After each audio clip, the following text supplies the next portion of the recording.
Muy buenos días, queridos amigos y amigas. Retomamos el día de hoy, 15 de enero del año 2026, con el estudio que hemos venido haciendo del libro de Isaías. Habíamos dejado allí en stand-by, en pausa, el libro de Isaías allá sobre el capítulo 27. Y el día de hoy, pues gracias a la misericordia del Señor, vamos a retomar este libro del profeta Isaías y vamos a retomar precisamente allí donde habíamos quedado en el capítulo 27 para iniciar el estudio, la revisión del capítulo 28 de este libro de Isaías. Pues bien, en este capítulo 28 del libro de Isaías hay dos aspectos sobre los que se centra totalmente el capítulo. El primero de ellos es la condenación sobre los efraínitas, es decir, la tribu de Efraín, y el segundo aspecto es la reprensión, el regaño que se da sobre Jerusalén. El primero de ellos, la condenación a Efraín y a su reino, se da entre el versículo 1 y el versículo 13. Y ya del versículo 14 al 29 se habla claramente de lo que es esta amonestación a Jerusalén. Lo primero que cabe allí preguntarse cuando empezamos a divagar, movernos, a caminar sobre este capítulo 28 de Isaías, es cuál es la diferencia, qué es lo que hace que uno sea una condenación y el otro sea simplemente una reprensión, un regaño. Pues, ¿por qué los dos no son condenados o por qué los dos no son reprendidos? Y el tema es supremamente sencillo. El punto es que Jerusalén es tomada como la ciudad, el pueblo de Dios. En cambio, el reino de Efraín, la ciudad de Efraín, los efraínitas, ya habían tenido un proceso previo y habían tenido unas instrucciones muy claras de qué era lo que debían hacer para poder posiblemente ajustarse a los lineamientos de Dios. Recordemos que Efraín fue una de las 12 tribus con las que entró Josué a la tierra prometida. Fue uno de los representantes de las 12 tribus. Entonces había allí un compromiso muy especial de parte de esas tribus. Iban en el nombre de Dios, iban a representar, a reclamar lo que Dios les había dado. Y eso marca allí pues un tremendo antecedente desde el punto de vista de quién es precisamente esta, esta tribu, esta representación de una de esas 12 tribus de Israel. Ahora bien, hay un elemento que no, es a mí le da el saber y entender, un resumen empaquetado de todo lo que es la Biblia, una edición de bolsillo. Y vamos a ver cómo, precisamente a raíz de esa amonestación a Jerusalén, se refleja todo lo que está escrito desde Génesis hasta Apocalipsis, pasando por todos los profetas, pasando allí por los otros 64 libros. ¿Qué es lo que pasa? Entonces, empecemos por hablar un poco y ahondarnos, sumergirnos un poco en esa primera parte que es la condenación que se hace a los efraínitas, es decir, a al reino de Efraín, ¿sí? Establece allí claramente que el pueblo de Efraín, que entre otras cosas estaba localizado allí sobre la zona de Samaria, ¿sí? Un dato muy interesante, llamar porque eh, tenía varias características que eran absolutamente contrarias al planteamiento bíblico. Y ojo con esto, al que le caiga el guante, que se lo chante. Hablaba de la soberbia y de la ebriedad, es decir, cuando los ebrios, los bebedores borrachos, llegaban al punto de la soberbia y a la visconversa, como en medio de esa tremenda soberbia que manejaban, incurrían en el alcohol para que el resultado final fuera absolutamente desastroso. Más adelante, dentro de este capítulo 28, Dios establece que habiendo establecido los hechos, la soberbia y el alcoholismo, Dios establece, pero tranquilos, yo soy todopoderoso y yo soy quien va a castigar, a pisotear, establece allí, esa conducta y ese pueblo va a desaparecer por su soberbia y su manera de beber. Por eso decía que al que le caiga el guante, pues que se lo antioque, que se lo chante. Cualquier parecido con la realidad es mera doctrina bíblica. Listo. Entonces, se establece ese poder, esa soberanía, esa autoridad total y permanente de parte de Dios sobre toda la creación. Y al hablar de su soberanía y su poderío sobre la creación, obviamente está la soberanía y el poderío y la autoridad de castigo sobre Efraín.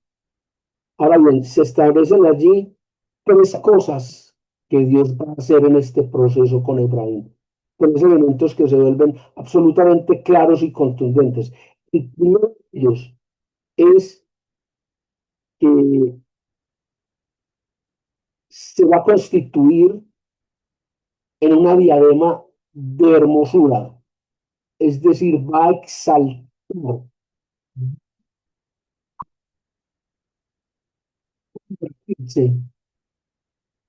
en el punto máximo de exaltar a su remanente. Es decir, aquellos que no se adhieran a esas costumbres de Efraín y los efraimitas, aquellos que sigan sometidos a Dios y obedezcan a Dios, de ellos Dios se va a enorgullecer y Dios va a ser su diadema. Dios va a ser su adorno. Dios va a ser su todo. Primer elemento que va a ocurrir. Es decir, las esperanzas no están del todo perdidas. Segunda cosa que va a hacer, Dios va a asumir su rol de juez, de autoridad, de fiscalía, juzgando a todo aquel que se sienta juzgado. Y aquí hay un problema tremendo. ¿Por qué? Si usted siente que está siendo juzgado, es porque no ha sido consciente del perdón de Dios. Cuando usted es consciente del perdón de Dios, ya no se siente juzgado. Cuando el diablo le recuerda a usted su pasado, usted le recuerda al diablo su futuro. Luego usted no se siente juzgado. ¿Por qué? Porque ya está bajo la obra de Dios. Entonces, todo aquel que se sienta juzgado es porque no ha asumido el rol del perdón de Dios ni la obra de Cristo.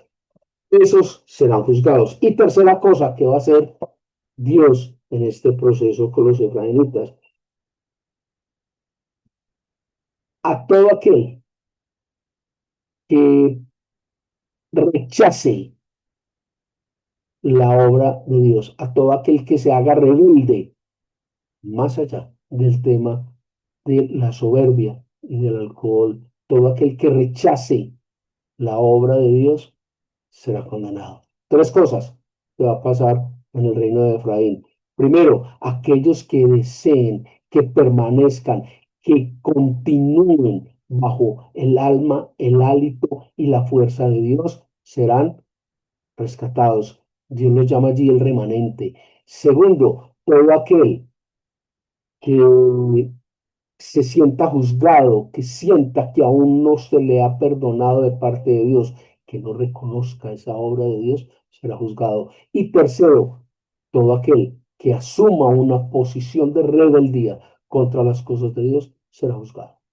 Tres elementos. ¿Hay alternativa? Claro, todo aquel que permanezca. Dice allí, está establecido fuerte, duro este capítulo 28 del libro de Isaías. Y habla aún de que dentro de este pueblo los sacerdotes, los profetas, llegaron a contaminarse de tal manera que siendo los representantes de la iglesia de Dios en la tierra, siendo parte del pueblo elegido, también se emborrachaban, también sufrieron de soberbia. Y es cuestión de ver algunas denominaciones que vemos hoy en día de sacerdotes, curas, obispos, papas, pastores, y no precisamente alemanes, pastores que están más allá del bien y del mal, pues ellos es un estrato Marte, son inalcanzables, soberbia, pedancia, y precisamente a raíz de ellos, esa condenación que se da sobre los efraínitas, sobre esa tierra de Efraín. Precisamente dice la Biblia allí, aún los sacerdotes y profetas se embriagaron, se ensoberbecieron. Tremendo, tremendo. Y ese es uno de los puntos que hemos aludido y hemos manifestado en este ministerio. Y es que si usted habla en el nombre de Dios, invocando el nombre de Dios como coautor, usted no puede equivocar. Entonces Dios se equivoca. Entonces ese cuento de que la iglesia es imperfecta porque está hecha por hombres imperfectos, entonces no es la iglesia de Dios. Dice la palabra que debe ser como una novia sin mancha. Entonces, algo ahí como que no encaja, bueno, yo no sé. En fin, hay una invitación linda allí en ese capítulo 28 sobre el versículo 10 y hay una invitación que me permito leer, o por lo menos parafrasear,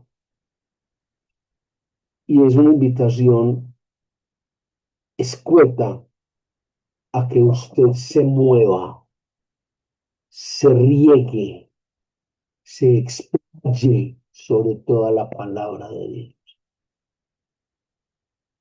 Y esa invitación dice mandamiento tras mandamiento, mandato sobre mandato, renglón tras renglón, línea sobre línea, un poquito allí y un poquito allá.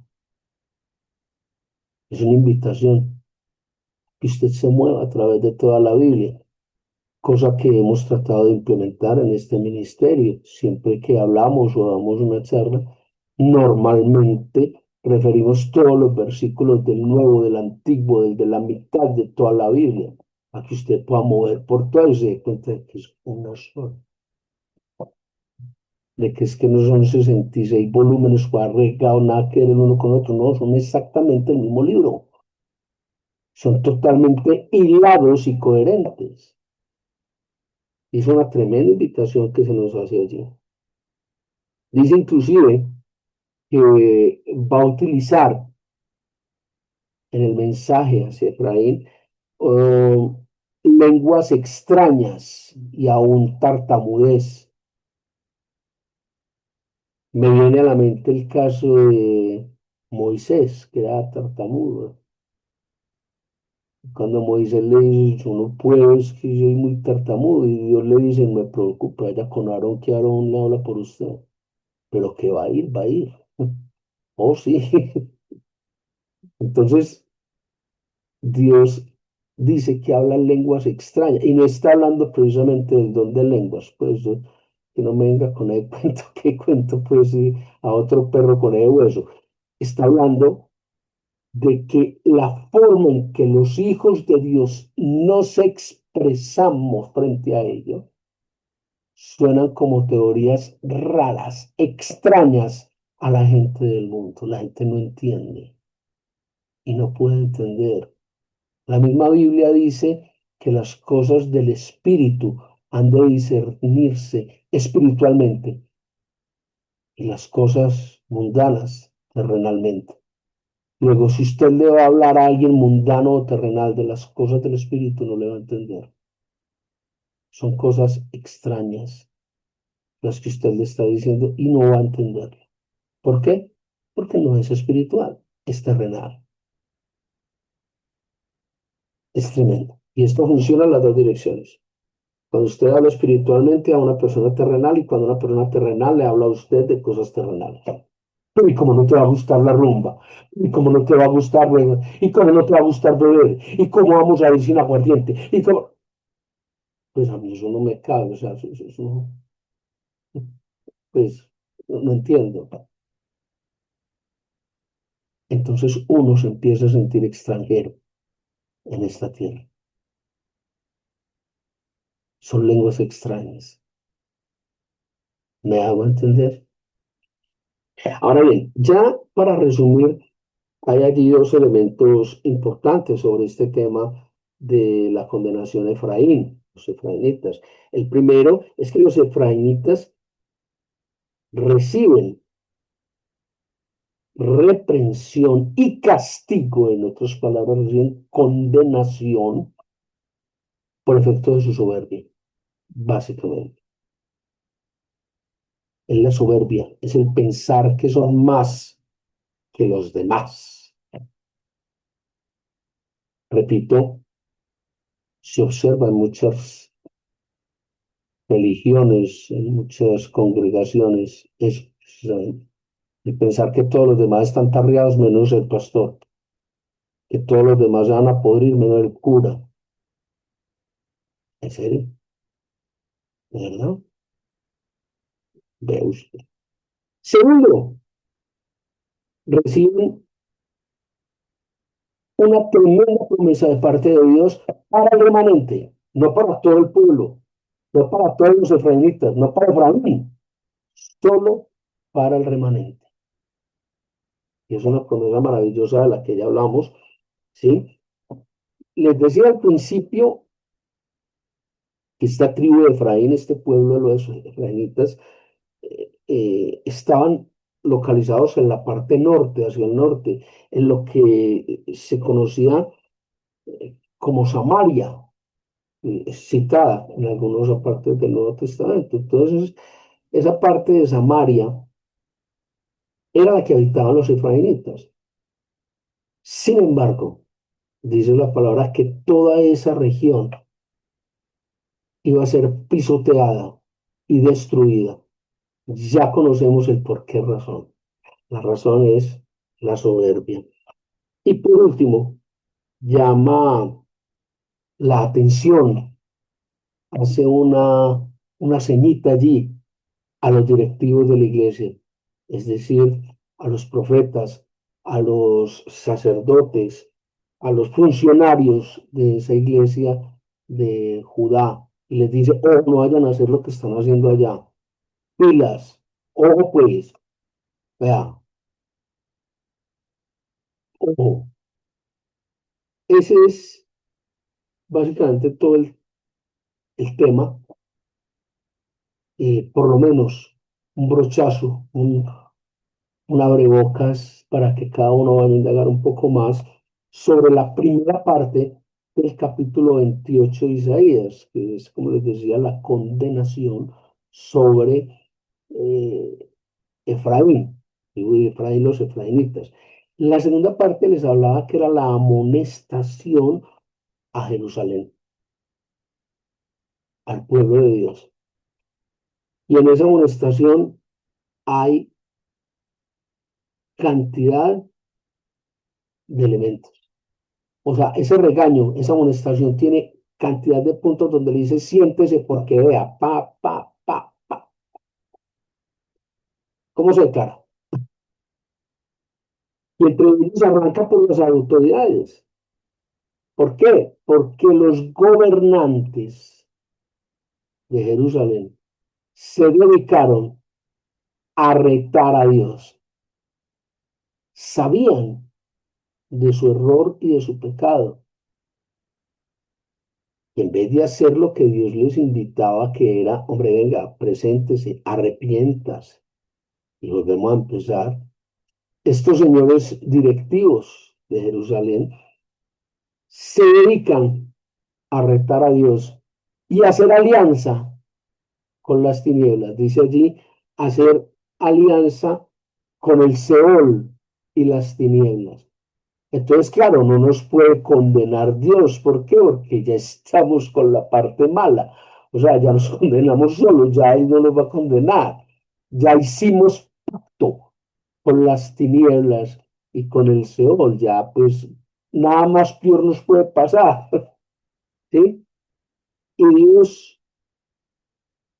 sin embargo, procede a hacer el juicio y a destruir todas estas alianzas nocivas, todas estas alianzas extrañas que habían hecho los directivos, los gobernantes de Jerusalén. Y establece allí un punto extraordinario. Dice, esta, este punto va a ser la roca sólida. Y aquellos que estén sobre la roca sólida no van a sufrir el castigo sobre los desobedientes. Y habla con nombre propio de esta roca, dice, habla de la ciudad de Sión, así como la canción de Bonnie en 1973, Los ríos de Babilonia, que habla precisamente todo el salmo, está allí escrito de manera de canción. Entonces habla de que Sión va a ser esa roca segura, sólida, y de que quienes estén allí y se aferren allí no van a sufrir la destrucción que va a sufrir el resto de los que no lo hicieron.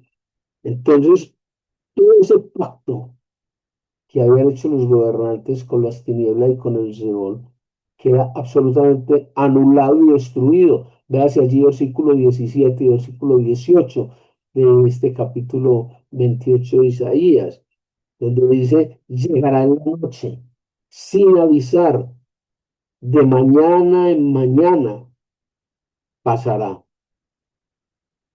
O sea, eso va a ser una cosa muy impresionante. Eso va a ser una cosa muy horrible.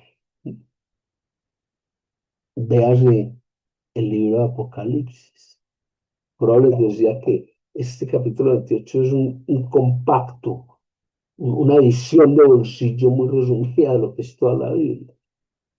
Sí, exactamente la misma descripción con lujo de detalles que se hace de este tema del arrebatamiento y del juicio para destruir la tierra y hacer una nueva tierra.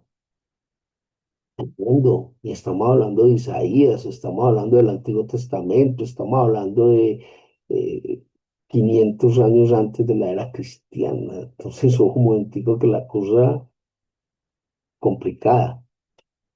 Estamos en el versículo 22, perdón. En este versículo 22 establece algo que es extraordinario. Dice, así palabras más, palabras menos, ahora pues no os burléis para que no se aprieten más vuestras ataduras, porque destrucción ya determinada sobre la tierra he oído de Dios. Es decir, le está dando la clave para que usted no sea reo de esa destrucción sobre la tierra. Le está diciendo, ojo, no os burléis, es o no es, estamos o no estamos. Ojo, ojo, es o no es. Entonces, allí en el versículo 22 está esa invitación, está ese elemento que es de toda importancia, de toda trascendencia, de una invitación a que, hombre, ponga de pálido, hermano, venga, mire a ver qué va a pasar. No se siga burlando, no siga siendo tibio, como dice Apocalipsis 3, porque no fuisteis cálido ni frío, sino tibio, el día del juicio os vomitaré. Tome parte, tome parte y tome parte de la mejor manera atendiendo la recomendación y el requerimiento de Dios. Versículo 23 dice, estad atentos, oíd mi voz y atended y oíd mi dicho. Claramente le está diciendo, presten atención que yo le puedo ayudar. Yo puedo darle la salvación. No siga pensando, no se siga envaneciendo en sus propios juicios. Versículo 23 dice, estad atentos y oíd mi voz, atended y oíd mi dicho. Claramente se plantea una alternativa, es decir, estamos a tiempo. Todavía hay forma, todavía estamos dentro del tiempo de la gracia y está muy próximo a acabarse. Yo observo aquí básicamente una reconstrucción de Israel desde tres ámbitos, una reconstrucción de ese pueblo de Dios desde tres ámbitos. El primero es en ese momento histórico, que a pesar de ser un momento histórico se refería a un futuro pues casi inmediato, que era el reinado de Ezequías, el rey Ezequías, que fue el que hizo la primera reconstrucción de, de precisamente de Israel como pueblo de Dios. Esa primera reconstrucción, ese primer, esa primera renovación se hace a través del rey Ezequías. La segunda, el momento actual que estamos viviendo, el tiempo de la gracia, el tiempo de la dispensación actual, el tiempo del Mesías, del Salvador, el que intercede por nosotros.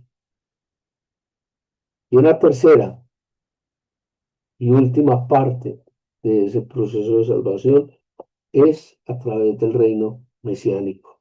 Es decir, cuando sea establecido el reino de Dios ante su segunda venida. Tres procesos de restauración, una observación y una recomendación clara y taxativa de cómo podemos lograrlo. Una consecuencia ante la desobediencia, la soberbia y el alcohol. Es claro, es contundente. Lo invito, ya que retomamos nuestro tema, a que le dé una leidita, un estudio, a que escudriñe sobre este capítulo 28 del libro del profeta Isaías. Que tengan un muy buen día. Que el Señor guarde su tiempo. Gracias.